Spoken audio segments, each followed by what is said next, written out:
Mano, o Corinthians voltou jogando muito e o pessoal tá falando tudo sobre isso. Vamos dar uma olhada. Uma coisa é certa, não dá pra falar que esse time do Corinthians não treinou nessa pausa pra Copa. A jogada do segundo gol do Corinthians foi o puro suco de dinismo. Confesso que eu tava dando aquela secadinha no Corinthians C, mas não dá pra negar que foi um golaço de uma jogada trabalhada, muito bem trabalhada. Mas teve um jogador que me chamou a atenção, que eu acho que foi o grande destaque dessa partida. A jogada inteira foi bonita, mas esse passe nojento aqui do Labiat foi sensacional. O primeiro tempo foi uma... E cara, muita gente criticou quando o Labiat foi contratado, né? E ele tá provando ao contrário, né? Que ele é um bom jogador, uma ótima opção aí pro Corinthians, né? Muita gente falava que ele só tava vindo porque ele era amigo do Memphis e tá mostrando o contrário, né?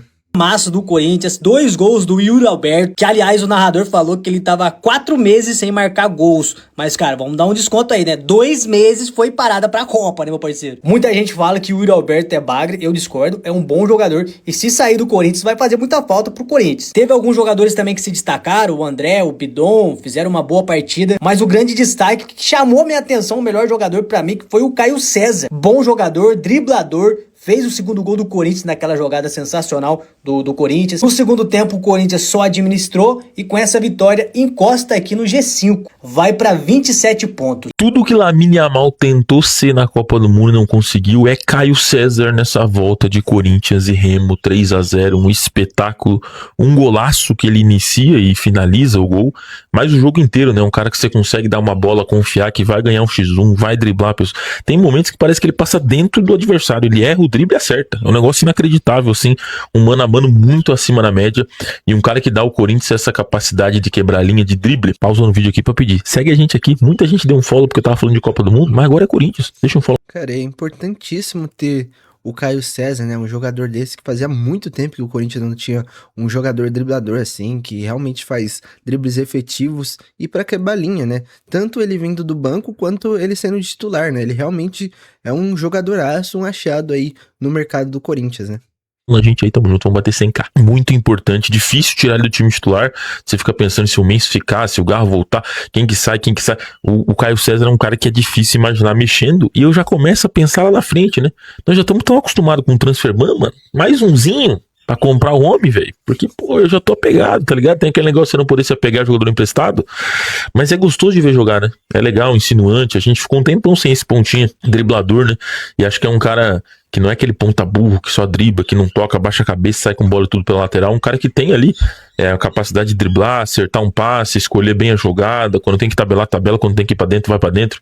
Enfim, um cara muito, muito interessante. Eu era a favor da contratação, mas achava que jogava menos o Caio César, tá? Voltou bem mais maduro do que nos tempos de Curitiba aí, que jogou no Brasil, e voltou pronto pra ser um cara de desequilíbrio, cara. E agora ele começou a fazer gol, né? Fez contra o Grêmio, fez ontem, tá se soltando ainda mais. Acho que vai ser um cara cada vez mais influente, talvez seja um dos nomes, ou se não o nome do Corinthians nesse segundo semestre, hein? Com o passar dos jogos, o Kaique se machucou e o Caio César, que estava machucado, voltou pro time do Corinthians. E esse moleque é bom, hein, mano? Quer dizer, não acho que ele seja bom no nível do que eu tô falando do Bidon, mas ele é uma boa opção, assim. Ele não é um ponta. Muitas vezes a gente tem no futebol brasileiro o famoso pontinha burro.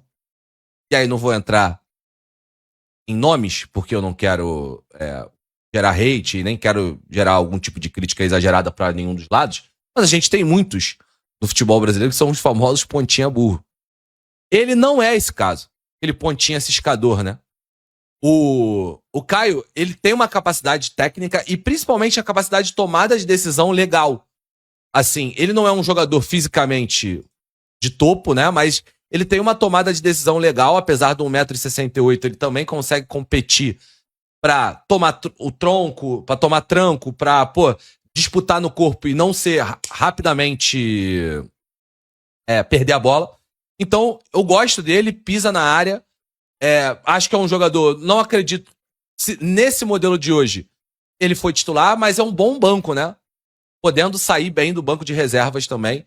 E pode ser útil ao Corinthians, é um bom jogador para o Corinthians ter no elenco. Corinthians que deve... Realmente, e é muito importante ter esse cara que quebra a linha, né? O Corinthians não tinha esse jogador. E o Caio César realmente aí foi um achado, né? Tá emprestado aí do Al Hilal. E o Corinthians tem que fazer a contratação dele, né? Porque ele tá jogando muito bem pelo Corinthians. deve ter talvez, ou pode ter, o Wesley, né, revelado pelo próprio Corinthians, pode ser que volte. Eu gosto do Caio César porque o drible dele não é um drible burro, né? Driblar por driblar. Ele dribla sempre tentando abrir o espaço do campo. Venceu de 3-0 já do nosso querido Remo, né?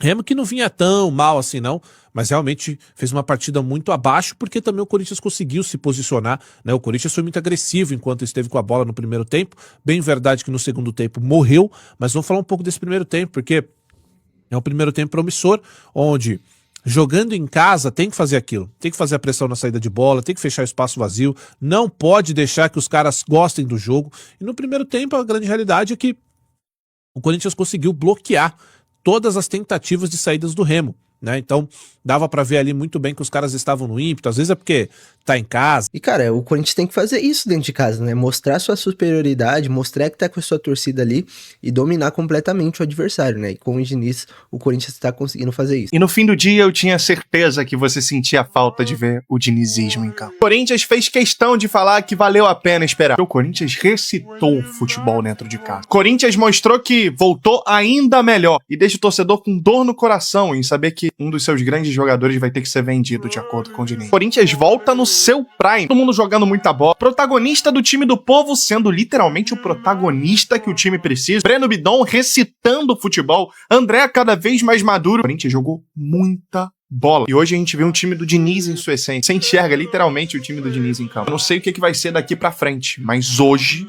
o Corinthians mostrou que vem forte pra segunda metade da temporada. Um time cada vez mais entrosado, um time com boas peças, mas que infelizmente vai perder peças. Esse é o grande problema. Que o torcedor do Corinthians desfrute dos seus talentos enquanto ainda é tempo, porque nunca se sabe o dia de amanhã. Pro torcedor que esperou tanto tempo, hoje foi a prova de que valeu a pena esperar. Porque o Corinthians recitou futebol. Muito bom você ver o time do Diniz quando dá certo. Então, se tem um treinador que pudesse potencializar as vertentes do elenco corintiano, seria Fernando Diniz. Meu Deus do céu, como demoramos para enxergar isso.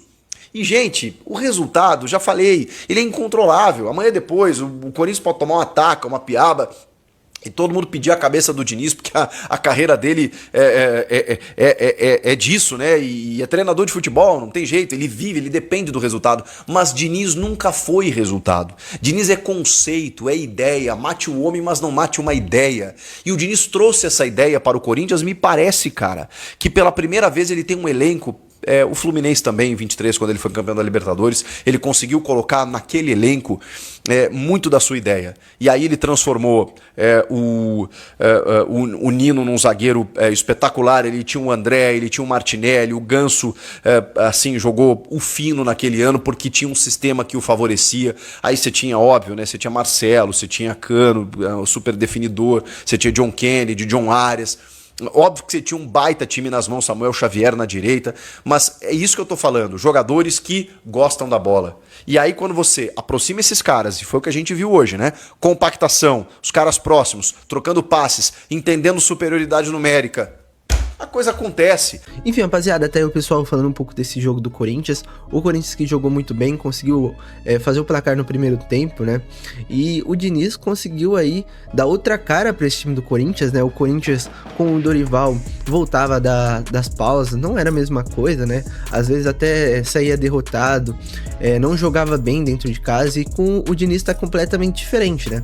O Corinthians tá jogando muito bem e agora vem forte para as próximas competições, né? A Libertadores, Copa do Brasil e no próprio Brasileirão, né, que tá conquistando pontos, pode chegar bem acima na tabela. Mas comente aí sua opinião e não esqueça de deixar seu like e se inscrever no canal. Valeu!